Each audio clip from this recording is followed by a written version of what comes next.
السلام عليكم ورحمة الله وبركاته. أهلا بيكم في فيديو جديد. بيبي شارك جوه التانك. كان في كذا حد كان بيسألني على فكرة تحضير الأرتميا، وهي طبعا أسهل مما يكون.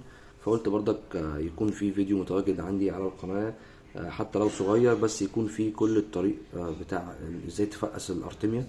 الأرتميا بيبقى نوع من القشريات الدقيق جدا، اللي بيتغذى عليه السمك. الأسماك كلها حرفيا بتحبه. بصوا عشان نبقى فاهمين الغذاء الحي عموما، الاكل الحي عموما هو انسب حاجه او احسن حاجه للاسماك من حيث البروتين ومن حيث اظهار الالوان والكلام ده كله. فطبعا لا غنى عنه من المفترض، يعني ممكن الناس بتكون بتحب تاكل الاكل المجفف بس مفيش مشكله برضك. بس لو انت في ايدك ان انت تفقس ارتميا او يبقى عندك دافنيا، فالحاجات دي كلها هتساعدك ان العمليه تكون مظبوطه. دي تفقيس الارتميا بيبقى في الحاجات اللي زي كده. ازايز زي دي كده بنقسمها بس حته من فوق وبنشيل الغطا الغطا بتاعها العادي خالص. طبعا اولك من اول لتر ونص، ما يعني حاول ما تعملش في اللتر الصغيره، يعني خليك لتر ونص 2 لتر ماشي. انا جايب كوبايه بس عشان اسندها عليها. طبعا انا كنت بعملها في الحوض مباشر. بشيل الغطا بتاع الازازه نفسه، وبجيب الغطا بتاع الارتميا ده. بيبقى غطا عادي بس ليه بوز كده، وبروح منزلها بس عشان خاطر السلك نفسه او الخرطوم نفسه يكون متني. بركب في الاخر محبس زي ده كده عشان خاطر بس يمنعني الميه ان هي تتسرب. واول ما انا هخلص الارتميا او تتفقس هشيل دوت وانزل دي في شبكه كده. هوريكم طبعا المنظر هيبقى عامل ازاي. هينزل لي الارتميا بكل سهوله. دي ازازه لسه بحضرها قدامكم عشان تبقوا انتوا بس عارفين الدنيا ماشيه ازاي. بس غريب بس المنظر اللي ورا معلش عشان خاطر دي احواض التفريخ والزريعه. هبقى اوريكم جزء منها برضك كده في الاخر. ودي كده الدافنيا. الدافنيا دي تعتبر في المقام الاول الغذاء بتاع الزريعه. طبعا هي بيبي صغيره، فانا عايز انور كشاف عشان خاطر تظهر لكم. ممكن تظهر هنا شويه. هي دي اللي على الحرف دي. طبعا هي في المقام الاول، ويليها موضوع الارتميا بتبقى يعني ارخم شويه لان هي بتتحضر في ميه مالحه شديده الملوحه. غير الدفنه بتتحط في ميه عاديه عذبه وبتتساب حتى من غير سكريه. انت بس بتقلب لها الهواء كل يوم. وبرضك في فيديو على القناه بيتكلم ازاي تتعامل مع الدفنيه كلها من اولها لاخرها. فخلينا هنا في الموضوع بتاعنا. احنا هنبدا نجهز تفقيس الارتميا. فانا حضرت دي ازازه جديده، ودي ازازه شغاله اصلا بقالي كام يوم بسحب منها، وباقي فيها شويه صغيرين. حبيت برضك ان انا اوريها لكم قبل ما اكل منها. احنا كده هنبدا نفقس الارتميا. فبنبدا نحضر ازازه زي ما قلت لكم زي دي كده، وبنقطعها. دي طبعا انا يعني انا سايبها بس كده عشان ساعات كنت ببقى قافل دي، بس لا، ما دي كده بتتقطع عادي. وزي ما وريتكم كده الغطا اللي تحت ده بيتشال وبيتحط غطا ارتميا. ده بتجيبه من اي محل من المحلات بتاعه مستلزمات السمك، او انت ممكن بكل سهوله تخرم الغطا من فوق هنا كده خرم كده بمفتاح او بمكوة لحام في النص بالظبط. وتركب حته من الخرطوم، يعني تقطع حته كده بتاع سنتي ولا 2 سنتي من الخرطوم وتركبها هنا كده في الحته دي، وتعملها بمسدس شمع بحيث ان هي تمسك. لو انت مفيش اللي هو الغطا الارتميا ده في اي مكان او عندك في اي منطقه او محافظه انت فيها. بس انا بصراحه يعني استسهلته وهو جميل بيوفر عليا حاجات كتير قوي. فاحنا بكل بساطه هنعمل دي زي ما قلنا. هنجيب بس حاجه نسند عليها. في العادي ان انا بحطها في الاحواض، يعني بوقفها في الاحواض بالكوبايه جوه بحيث تاخد من درجه حراره الحوض. بس انا الدنيا دلوقتي عندي الحراره ظبطت نوعا ما يعني. وانا كده باخد من الميه بتاعه الاحواض بحيث ان الميه تكون دافيه نوعا ما يعني. فاحنا هنروح نجيب من اي عطار. هنقول له عايزين ملح رشيدي او ملح خشن، بيبقى شكله شبه الحبيبات زي كده. هو يعني احيانا بتتعمل بملح الطعام. انا عملتها مره واحده بس بملح الطعام، والدنيا كانت لطيفه ما كانش فيها اي مشكله يعني.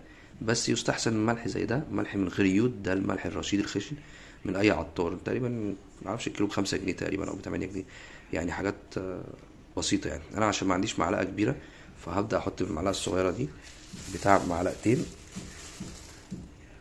زي كده. طبعا انا مفروض في الاول، هو تنفع بسكريه وتنفع بخرطوم الهواء. انا هحط خرطوم الهواء بس زي ده كده، تمام. وهجيب المشبك ده كده وراح اعمل كده واتاكد ان هو واصل لحد الاخر. احط خرطوم الهواء في الاول ليه؟ عشان يوصل لي في الاخر تحت خالص قبل ما الايه، قبل ما الملح ينزل، وما ياخدش وقت كتير في ان هو يدوب لي الايه، الملح ده ايه في الازازه. انا طبعا افصل كل المواتير وكل السخانات وكل حاجه عشان اعرف اكلمكم. هضطر دلوقتي ان انا اشغل الدنيا بتاعت الكلام ده كله. هفصل الفيديو مؤقتا وهجيب لكم تاني المواتير وهي شغاله، واحاول اظبط الموضوع فويس اوفر على الفيديو اللي جاي ده، بحيث ان العمليه تظبط، ان انا اوريكم الشكل نفسه وهو شغال بالهواء، واوريكم الشكل نفسه بتاع الارتميا التانية وهي متفقسه. بصوا اهو، بص يعني انا حاولت اشغلها لكم في الاول، طبعا هي لسه عشان مفصوله دلوقتي عشان الموتور، ففي النقط الصغيره دي هي دي مفروض الارتميا، وفي قشور طبعا بتطلع لفوق، والارتميا كلها بتتركز تحت هنا كده في الاخر، زي ما انتم شايفين كده اللون البرتقاني اللي تحت ده هو ده الايه، الارتميا بتتركز تحت. وطبعا الكاميرا مش الطف حاجه، بس طبعا في اجزاء كتير جدا من النقط دي بتبقى عايمه قدامي. حاولت ان انا افصل الكشاف عشان يبان. بصوا عمالة تتنطط ازاي، هي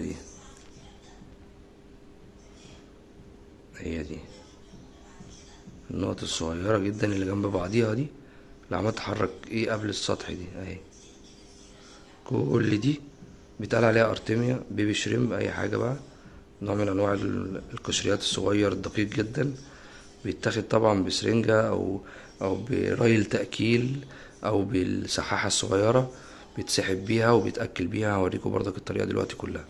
طبعا زي ما انتوا هتشوفوا دلوقتي بدأت اشغل المواتير عشان تبدأ تدوب الملح، عشان خاطر بيقعد شوية يعني عقبال برضك ما يدوب. هبدأ اجيب كده من الارتميا دي، طبعا عشان تبقوا برضك عارفين دي ارتميا من مزرعة زيزو في الهرم، يعني مش دعاية والله، ولا انا معرفش الراجل شخصيا، بس هو راجل محترم، والحاجة بتاعته بصراحة يعني يعتبر انا اشتغل بارتميا من ساعة، من اول يوم هواية حرفيا وانا جايب ارتميا. يعتبر الارتميا المستوردة كانت من احلى الارتميا اللي استخدمتها، ما فيهاش نسبة قشور نهائي، كنت جايبها من حازم في المعادي. بس طبعا نسبة وتناسب بالنسبة للفلوس كتسعيرة، لا يعني زيزو بيبيع الكيلو برقم لطيف يعني طبعا. آه، ف... فنسبة وتناسب في الفلوس والكمية ككيلو او هجيب او نص او اي حاجة، فطبعا الفلوس بتاعة الارتميا المصري زي ما انتم شايفين الكيس ده كان نص كيلو، واستخدمت منه كمان كذا مرة، فطبعا معاك كمية محترمة. المستورد بيبقى كيس كده بالجرامات، انت وحظك يعني، مش بيبقى كمية كبيرة. فطبعا لو انت عندك مزرعة او كذا حوض هتلاقي الموضوع صعب. انا عندي دي حوض التفريخ اللي انتم شايفينها قدامكم البلاستيك دي.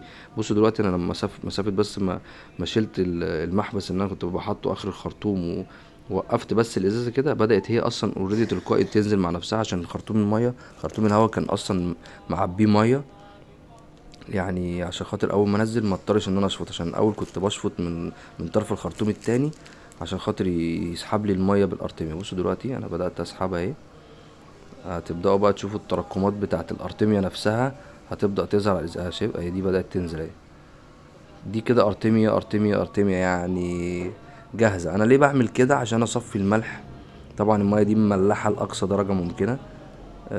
فانا بعملها كده وببقى مجهز كوباية جنبي. بصوا الارتميا طبعا هحاول اوريها لكم وهي في الازازة، الفوكس بس مش مساعدني خالص اهي. بصوا عمالة تتنطط فوق اهي ازاي، باينة جدا يعني جدا جدا اهي. خلاص بقى بدأت الموضوع بدأ بيقل ومساحة المية بدأت تقل، فهتبقى باينة قدامكم قوي وهي بتتنطط. طبعا التفقيس بتاع أول يوم غير تاني يوم غير تالت يوم، يعني الأرتميا بالذات أول يوم ليها بيبقى نسبة البروتين بتاعها عالي جدا، ممكن يوصل ل50-60. بعد كده الموضوع بيقل تدريجيا يوم بعد يوم لحد ما بيبقى نسبة البروتين قليلة جدا. فطبعا هو بينصحوا بيها في تأكيل أول يوم أو أول يومين بحد أقصى، عشان تستفاد باكتر نسبة بروتين. غير الدفنة بتبقى محافظة على 80% باستمرار او 70% باستمرار من البروتين اللي فيها، حتى لو بتأكل بعد كذا يوم عادي. انت لو عامل مزرعة مستدامة واكلت بعد شهرين 3 والموضوع هي مش هتخسر حاجة، هي نسبة البروتين. لكن طبعا الارتيميا غير. بصوا طبعا لونها بيبقى بص كده، دي بقى بدأ ينزل القشور. انا نزلت برضك نسبة معينة من القشور اللي فيها، بحيث ان انا يعني ابقى مستفاد بكل ارتمياية موجودة. لكن طبعا لو انت مش عايز تنزل الشوية الاخرانيين اللي انا نزلتهم دول، بيبقى احسن لك عشان نظافة الحوض ما تنضفش. طبعا دي كوباية مية نضيفة، مية من الفلتر 5 مراحل طبعا، معزول كلور ومعزول كل حاجة، مية نضيفة. طبعا نزلت المصفى بتاعت الارتميا فيها. هتبدأ ايه، اسيبها بقى تتصفى شوية. هبدأ مثلا ابص على اي حاجة، اظبط الاحواض بتاعتي، اجهزها، افتح الاضاءة مثلا للاحواض عشان لو بدأت اكل يبقى السمك فايق. فطبعا هسيبها دي تصفى شوية. بصوا زي ما انتم شايفين كده، بدأت ايه تهدى بقى الارتميا اللي فيها، عشان خاطر بدأ القشور يطلع لفوق زي ما انتم شايفين. وبدأت الايه الارتميا بقى بتتركز ايه تحت كده لوحدها، ما بتبقاش طالعة فوق. بصوا بدأت النسبة القشور اللي فوق دي بدأت تعمل طبقة كده سميكة من القشور. طبعا لو انا مش عايز استخدمها مش هستخدمها. هوريكم دلوقتي بقدر اسحب، تقدر تسحب بسرنجة حتى لو ما عندكش نفس السحاحة اللي عندي دي. مفيش اي مشكله، المهم ان يكون بيأدي نفس الطريقه. في ناس ممكن تدلق من الكوبايه نفسها عادي، بس طبعا هيبقى فيه هالك من نسبه قشور، هيزعلك جامد يعني. انا طبعا عقبال لما القشور تهدى هجهز الازازه التانية زي ما انتم شايفين. الازازه اللي انا خلصتها خلاص مليتها ميه عذبه، وبدات ايه مش لازم بقى تغسلها كلها غسله، لا هحط الميه فيها عادي. حطيت معلقتين ملح اللي هو معلقه كبيره، ومعلقه ايه ارتيميا من الصغيره بتاعت معلقه الشاي دي. طبعا ممكن تقلل نسبة الارتيميا او تعلي على حسب ما انت عايز، براحتك خالص. انا بس عشان ببقى محتاج كميات عشان الاحواض، فبحط المعلقة كلها على الاخر. فطبعا حطيت البتاع الاخر. هبقى اجيب برضك مشبك واثبته زي الازازة التانية عشان يفضل متثبت لحد الغطا بتاع الازازة نفسها، ويبدأ ايه يفقس لي ده بعد ده. يبقى انا كده عندي ازازتين شغالين. بصوا اهو لما الدنيا هديت شوية، بصوا البيبي شريمب، هو زي ما بيتقال عليه يعني، او ارتبيا، بيبدأ بص بقى شكله بيبقى باين عامل ازاي. اظن هنا واضح يعني، الوفات مؤلفة. شايفين السحابة اللي تحت دي؟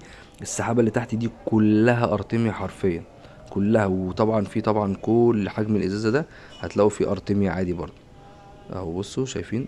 طبعا دي الوفات مؤلفة يعني، انت تأكل بيها مزرعة كاملة. ونسبة البروتين بتاعها عالي، هتظبط لك الالوان، هتظبط لك صحة السمك. بصوا القشر طبعا خلاص بقى عمل لي قشر، دي السحه اللي قلت لكم عليها. بدوس عليها من فوق كده بحيث ان انا اول ما اجي انزلها تسحب لي بضغط الهواء كميه الايه الارتيميا اللي انا عايزها. فسحبت خلاص اهو. فببدا اطلع اهو، هتلاقوا الارتيميا بتلعب جوه البتاع دي اهو. بصوا شايفين شكلها عامل ازاي؟ طبعا دي مسافة ما تنزل الحوض اصلا يعني هيلتهموها هم اصلا. السمك عموما عنده فكرة غريزة الاصطياد او الصيد نفسه يعني. فطبعا بالنسبة له ده كده هو بيصطاد اكله في البرية او في الطبيعة. ف...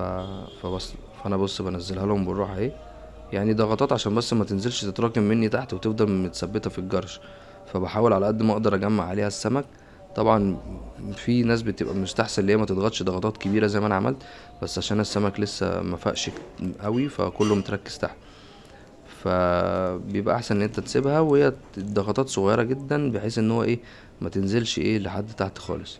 وكل السمك حرفيا ما فيش سمك ما بيحبوش، كل السمك هياكل منه. الهاف بيك اهي هتاكل منه، وورا خالص في الراسبورا الموسكيتو هتاكل منها، وطبعا كل انواع الجابز والتترات هياكلوا، ما فيش اي مشكله.